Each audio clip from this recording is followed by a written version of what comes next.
Bismillahirrahmanirrahim. Assalamualaikum warahmatullahi wabarakatuh. Perkenalkan, nama saya Elo Azifatul Iza, Prodi Manajemen Konsentrasi Keuangan, Fakultas Ekonomi dan Bisnis dari Universitas Muhammadiyah Surabaya.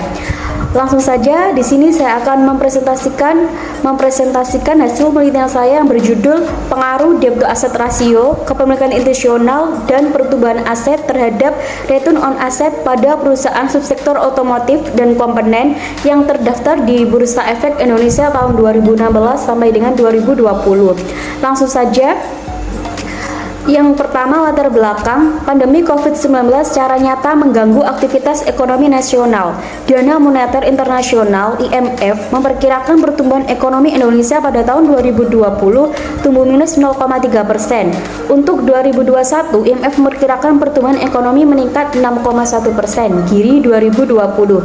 Direktur Eksekutif Asosiasi Emiten Indonesia, Samsul Hidayat, merinci ada banyak sektor yang mengalami dampak dari pandemi.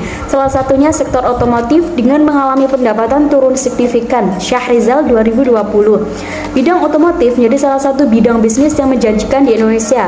Dalam persaingan bisnis di industri otomotif, tidak hanya perusahaan lokal saja, namun juga perusahaan luar negeri. Dalam pasar persaingan bisnis yang semakin ketat, maka biaya pengeluaran yang timbul dari perusahaan akan semakin tinggi. Kondisi keuangan dari perusahaan sektor otomotif dan komponen tahun 2020 mengalami hambatan dan penurunan. Beberapa tahun belakangan ini, perusahaan di sektor otomotif banyak mengalami tekanan pada kinerja keuangan yang dibuktikan dengan menurunnya pendapatan. Dapat disimpulkan bahwa pendapatan perusahaan mengalami kenaikan selama tahun 2016 sampai dengan 2019, kecuali BRAM dan INDS dari tahun 2018 ke 2019 mengalami penurunan. Tahun 2019 ke tahun 2020 dari kelima perusahaan tersebut mengalami penurunan yang cukup signifikan. Kenyataan ini menunjukkan bahwa masih terdapat masalah dalam kinerja keuangan, karena kinerja keuangan yang baik ditunjukkan dengan kondisi yang selalu mengalami peningkatan pendapatan laba bersih. Marginingsi 2017.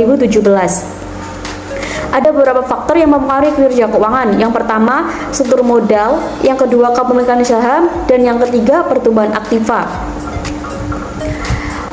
Selanjutnya, rumusan masalah. Yang pertama, apakah DAR berpengaruh signifikan terhadap ROA pada perusahaan manufaktur subsektor otomotif dan komponen yang terdaftar di BI tahun 2016-2020? Yang kedua, apakah kepemilikan institusional berpengaruh signifikan terhadap ROA pada perusahaan manufaktur subsektor otomotif dan komponen yang terdaftar di BI tahun 2016-2020? Yang ketiga, apakah pertumbuhan aset berpengaruh signifikan terhadap ROA pada perusahaan manufaktur subsektor otomotif dan komponen yang terdaftar di BI tahun 2016 sampai dengan 2020.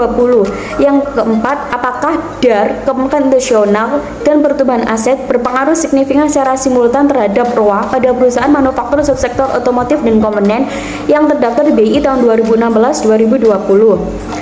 Selanjutnya, tujuan penelitian. Yang pertama, untuk menguji atau menganalisis apakah DAR berpengaruh signifikan terhadap ROA. Yang kedua, untuk menguji atau menganalisis apakah kepemilikan institusional berpengaruh signifikan terhadap ROA. Yang ketiga, untuk menguji atau menganalisis apakah pertumbuhan aset berpengaruh signifikan terhadap ROA pada perusahaan manufaktur subsektor otomotif dan komponen yang terdaftar BI tahun 2016 sampai dengan 2020.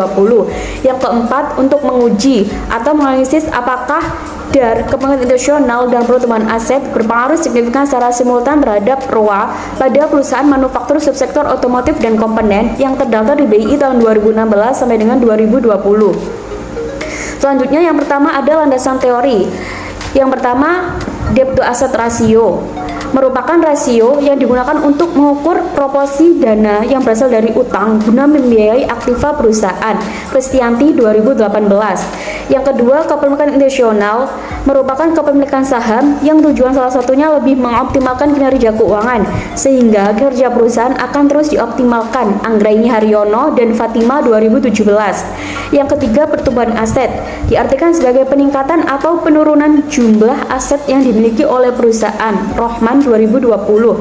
Dan yang terakhir yaitu return on asset. Menurut Kasmir 2019 adalah rasio yang menunjukkan hasil return atas jumlah aktiva yang digunakan dalam perusahaan.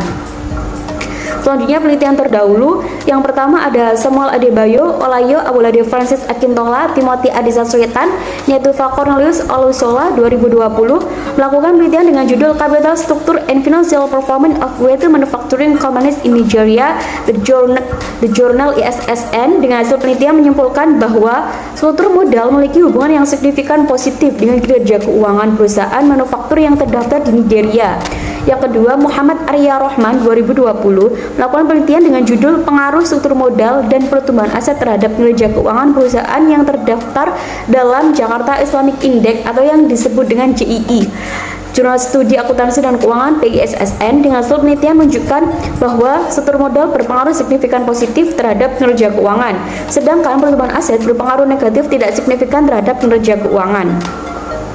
Yang ketiga, Bayu Wulandari, Nicita Adelina Hasibuan, Niko Geraldo Sianturi, Imelda Tri Ananta Ginting 2020 melakukan penelitian dengan judul Pengaruh Likuid, Manajemen Aset, Perputaran Kas dan Struktur Modal terhadap kinerja keuangan pada perusahaan manufaktur yang terdaftar di Bursa Efek Indonesia.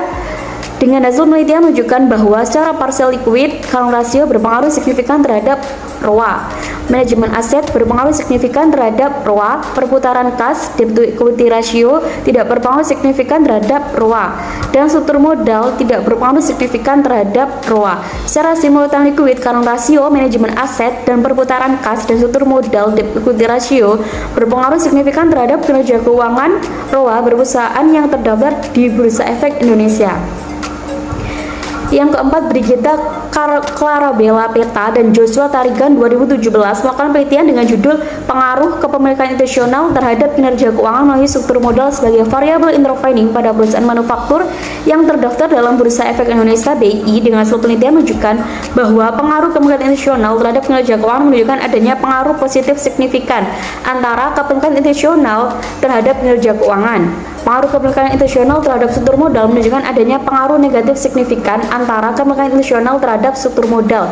Pengaruh struktur modal terhadap kinerja keuangan ditemukan adanya pengaruh negatif signifikan pada struktur modal terhadap kinerja keuangan. Selanjutnya, kerangka konseptual. Yang pertama ada debt to asset ratio, X2-nya kepemilikan institusional, dan X3-nya pertumbuhan aset. Untuk Y-nya return on asset. Selanjutnya, hipotesis pertama diduga DAR berpengaruh positif terhadap ROA.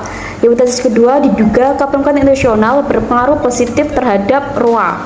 Hipotesis ketiga diduga pertumbuhan aset berpengaruh positif terhadap ROA. Hipotesis 4 diduga DAR kepemilikan institusional dan pertumbuhan aset berpengaruh simultan terhadap ROA pada perusahaan subsektor otomotif dan komponen yang terdaftar di Bursa Efek Indonesia tahun 2016 sampai dengan 2020. Selanjutnya, metode penelitian. Pendekatan penelitian yaitu kuantitatif, populasi dan sampelnya. Penelitian ini menggunakan teknik purposive sampling. Populasi dalam penelitian ini yaitu 13 perusahaan dan 5 perusahaan sebagai sampel. Definisi operasional variabelnya yang pertama ada debt to asset ratio, institusional, total aset, dan return on asset. Pengumpulan datanya menggunakan data sekunder dengan laporan keuangan yang diperoleh dari Bursa Efek Indonesia melalui situsnya www.idx.co.id. Untuk pengolahan datanya menggunakan EViews versi 9, penginputan dilakukan dengan program Microsoft Excel dan diolah dengan software Econometric Views atau yang dikenal dengan EViews. Selanjutnya, analisis data. Yang pertama ada data panel. Yang pertama CHEM, yang kedua FEM, dan yang ketiga REM. Untuk selanjutnya pemilihan model, yang pertama ada uji Cho, uji Hausman, uji LM. Yang ketiga uji asumsi klasik yang terdiri dari uji normalitas, uji multikulineritas, uji heteroskedastisitas. Yang keempat analisis regresi, yang pertama uji F, uji T, dan yang terakhir koefisien determinasi. Selanjutnya uji pemilihan regresi data panel. Yang pertama ada uji Cho. Pada tabel yang terlihat di cross section F probabilitasnya sebesar 0,0054. Di bawah 0,05 maka model yang terpilih adalah fixed effect model. Begitu juga dengan uji Hausman. Pada tabel yang terlihat di cross section random probabilitasnya sebesar 0,0856. Di atas 0,05 maka model yang terpilih adalah random effect model. Selanjutnya uji LM. Pada tabel yang terlihat di prostagram probabilitasnya sebesar 0,0417 di bawah 0,05, maka model yang lebih baik adalah REM. Selanjutnya uji asumsi klasik. Yang pertama ada uji normalitas dengan nilai probabilitasnya Jarque-Bera sebesar 1,118259 lebih besar dari 0,05, maka data terdistribusi secara normal dan diterima. Selanjutnya uji multikolinearitas. Nilai di setiap hubungan variabel kurang dari 0,8, maka data tidak terjangkit multikolinearitas. Yang ketiga uji heteroskedastisitas. Probability menunjukkan angka lebih besar dari 0,05, maka data tidak terjangkit heteroskedastisitas. Selanjutnya analisis linear berganda yang dapat dari REM dengan rumus sebagai berikut. Selanjutnya pengujian hipotesis. Yang pertama ada uji F. Probability F statistik menunjukkan angka 0,00003 kurang dari 0,05, maka berpengaruh simultan terhadap variabel Y. Selanjutnya uji T. Probability T statistik secara parsial menunjukkan bahwa DAR X1 memiliki nilai probabilitas 0,00 kurang dari 0,05, maka berpengaruh signifikan. Kemungkinan intensional X2 memiliki nilai probabilitas 0,6226 lebih dari 0,05, maka tidak berpengaruh signifikan.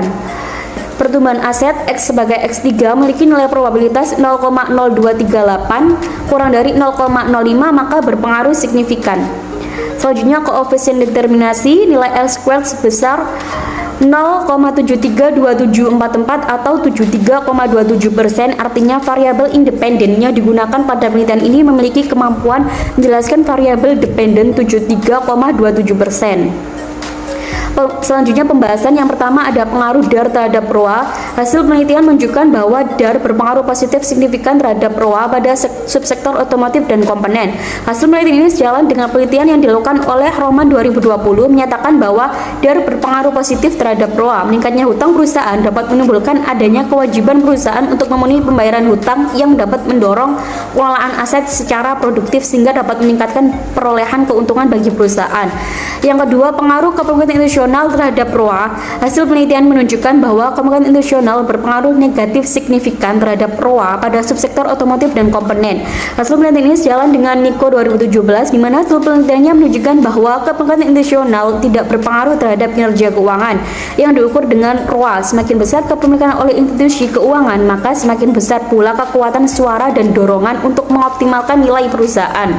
Selanjutnya, pengaruh pertumbuhan aset terhadap ROA. Hasil penelitian menunjukkan bahwa pertumbuhan aset berpengaruh positif signifikan terhadap ROA pada subsektor otomotif dan komponen. Penelitian ini sejalan dengan Untari 2019 yang menyatakan bahwa pertumbuhan aset berpengaruh positif tetapi tidak signifikan terhadap probabilitas pada PT Telekomunikasi Indonesia.